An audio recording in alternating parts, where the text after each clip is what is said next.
Hello, I'm Ben Brown, and this is the Iran War Today, our daily briefing, bringing you up to date with all you need to know on day 98 of the US-Israeli war with Iran. Well, let's start with some of today's key developments.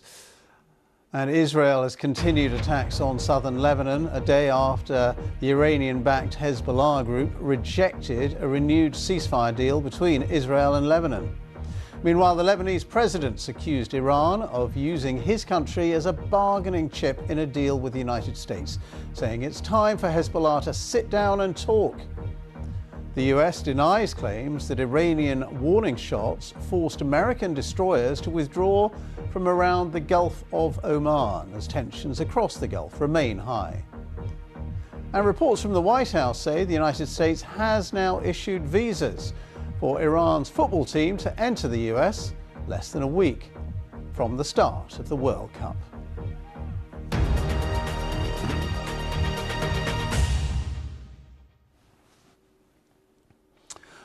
Well, we start in Lebanon as the continuing conflict between Israel and the Iranian-backed group Hezbollah continues to be one of the major sticking points in a deal between the US and Iran. Iran has made the end of Israeli attacks in southern Lebanon a precondition for any peace deal with the United States, while Donald Trump says he'd like to separate and disentangle the two issues. But Israeli airstrikes on southern Lebanon have continued today. That follows the militant group Hezbollah rejecting a US-brokered ceasefire agreement between Israel and Lebanon.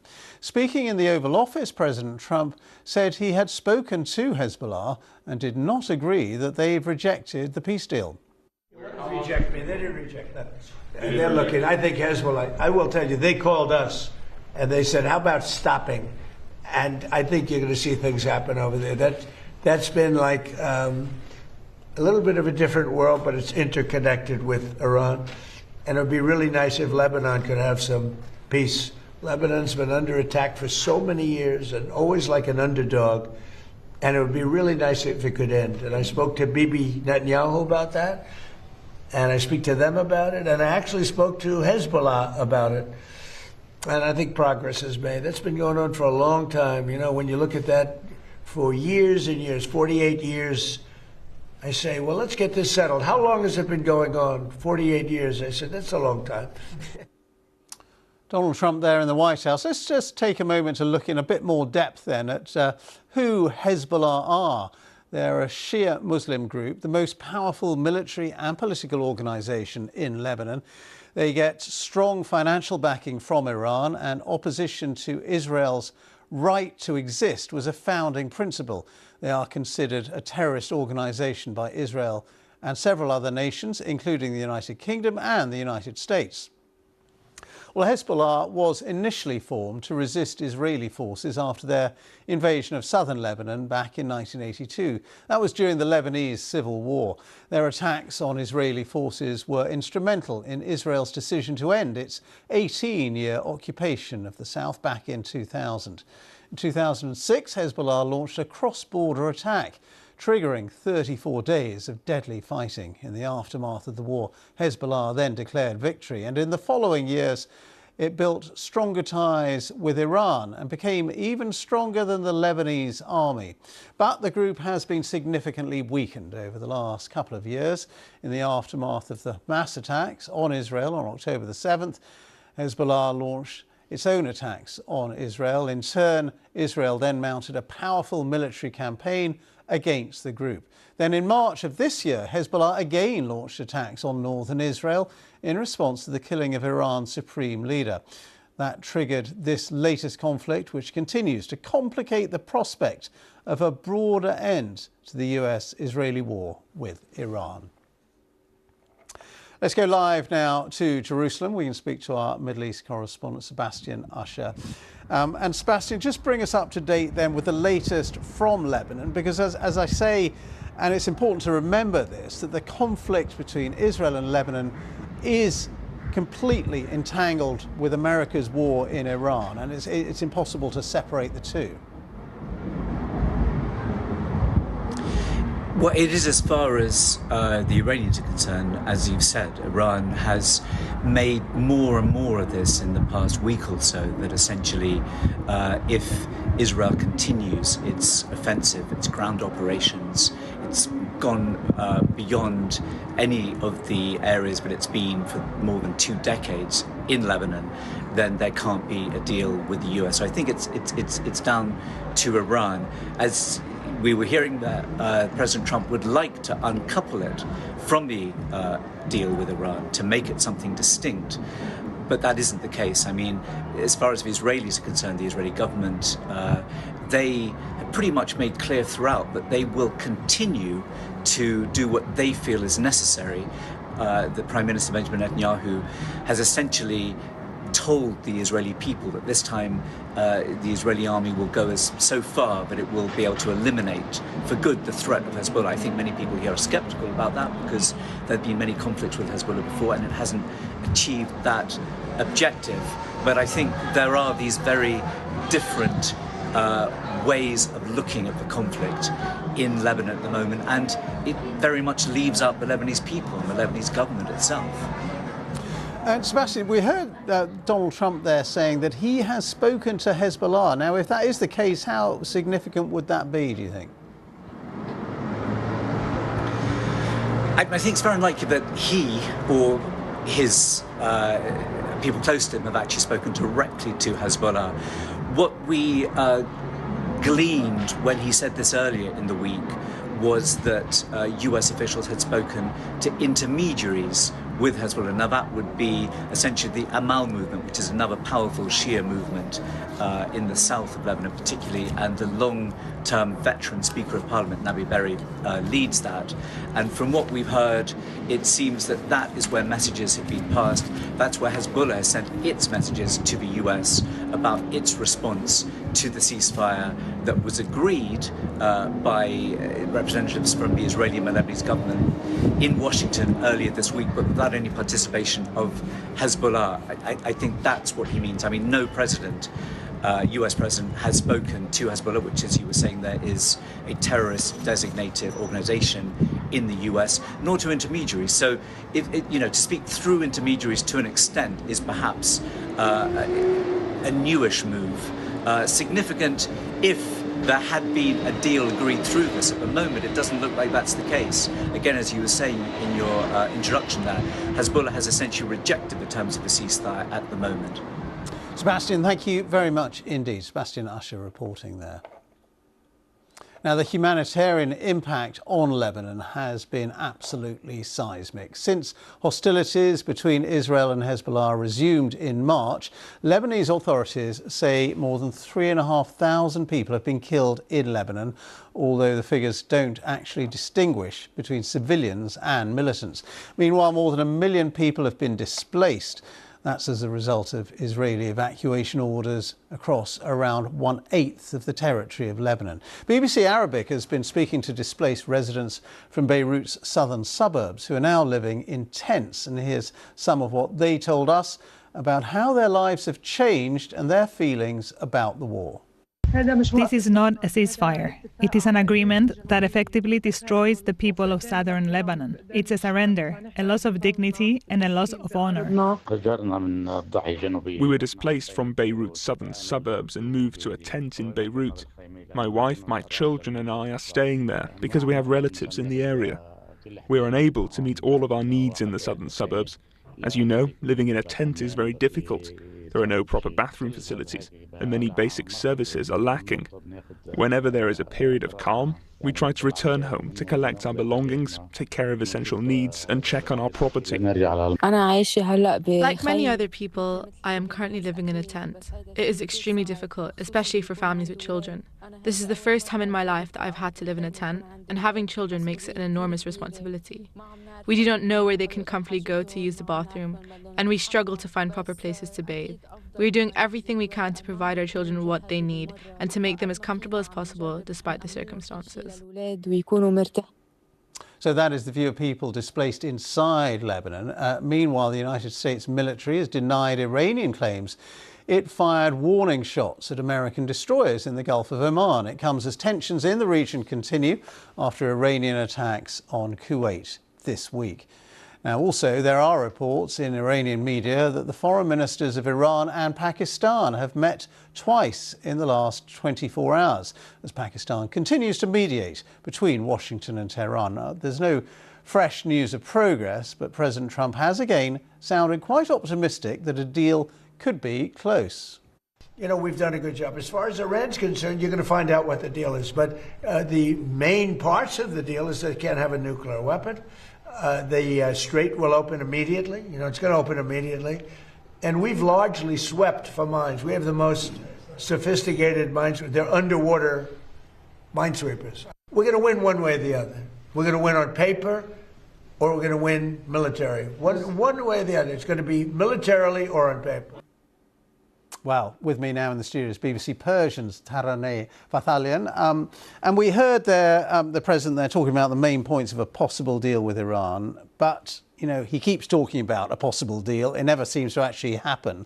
Where are we with these talks, and why can't they come to some agreement? Because they've both got their reasons, both sides have got their reasons for ending this war.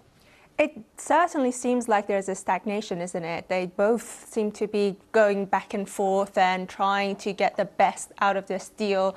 Iran has said that they're insisting on their assets, their frozen assets and their money that there is blocked to have that back.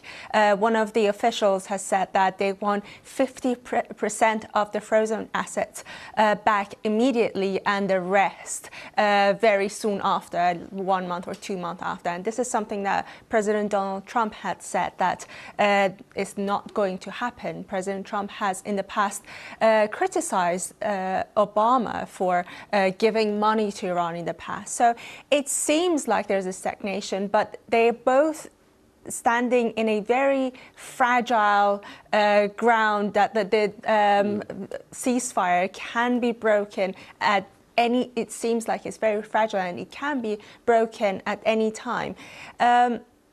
What is very clear is that this situation is not sustainable, not just for the US, for Iran either. The economy is crippling. People are very, very upset with everything that has been happening.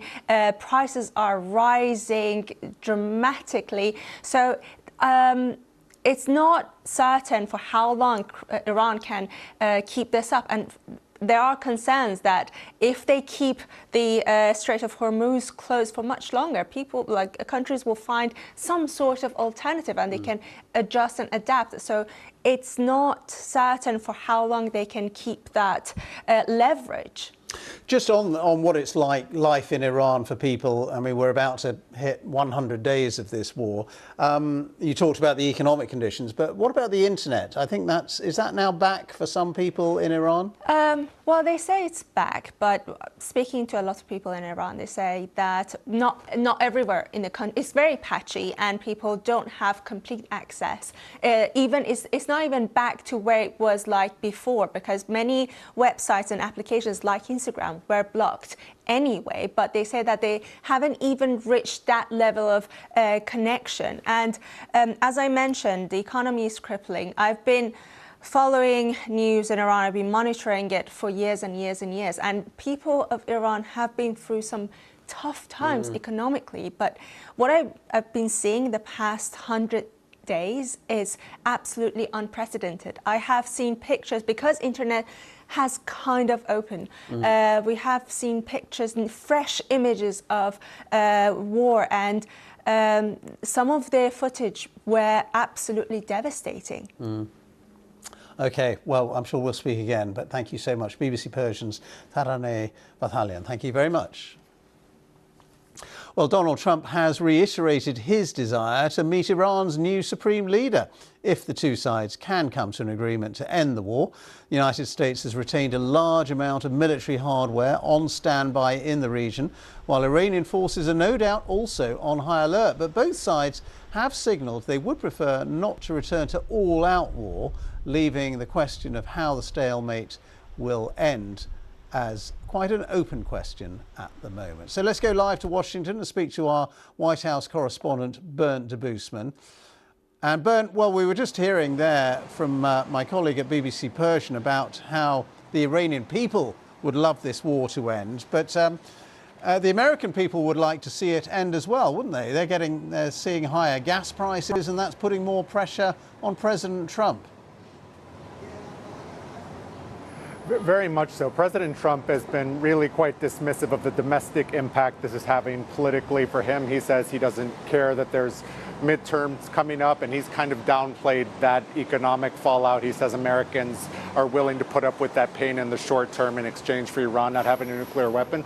But polls suggest that's not quite the case. Many Americans are extremely concerned about the price of petrol still being high in particular. But it's not just that. It's also the price of fertilizer, for example, which has shot up since the war began. So I think you're starting to see that pressure from other Republicans who think that this might come to haunt them in the midterms. And just this week, we saw several Republicans side with Democrats in what is essentially a symbolic rebuke of President Trump for keeping this conflict going without congressional approval. And the longer this goes on, I think the more you'll hear that sort of discontent from Republicans on Capitol Hill, who in turn will be hearing from their own constituents who are concerned about what this means for them in terms of their everyday economics if it drags on. The pressure is increasingly building on the White House to wrap this up as quickly as possible. Yeah, and I suppose the Iranians and the Iranian leadership, they know that President Trump is under that pressure, that political pressure at home. And the other thing for the president is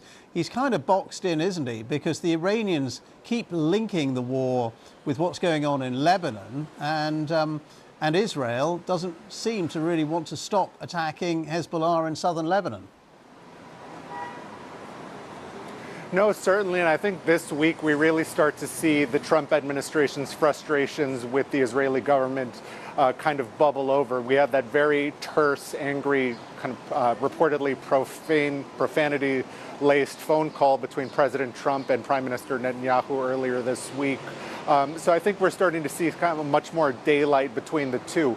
Israeli war aims and U.S. war aims are not necessarily the same, and President Trump's far from the only president to have to deal with that reality. But also, the fact is that public opinion in the U.S. has been sort of shifting away from Israel. Recent polling has shown that far more Americans have a negative view of Israel than was the case even 3 or 4 years ago. So in some ways, it is politically expedient for President Trump to show that there is some distance between him and Prime Minister Netanyahu, even if in the long term, the U.S. commitment to Israel remains kind of ironclad. There's been no suggestion that President Trump will use his leverage over Israel to force any sort of outcome in Lebanon, for example, so far.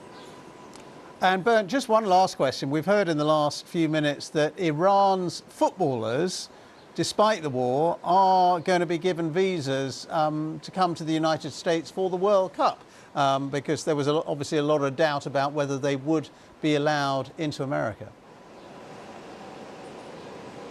They have, and this has been a kind of a long-running saga that's taken many months to fix.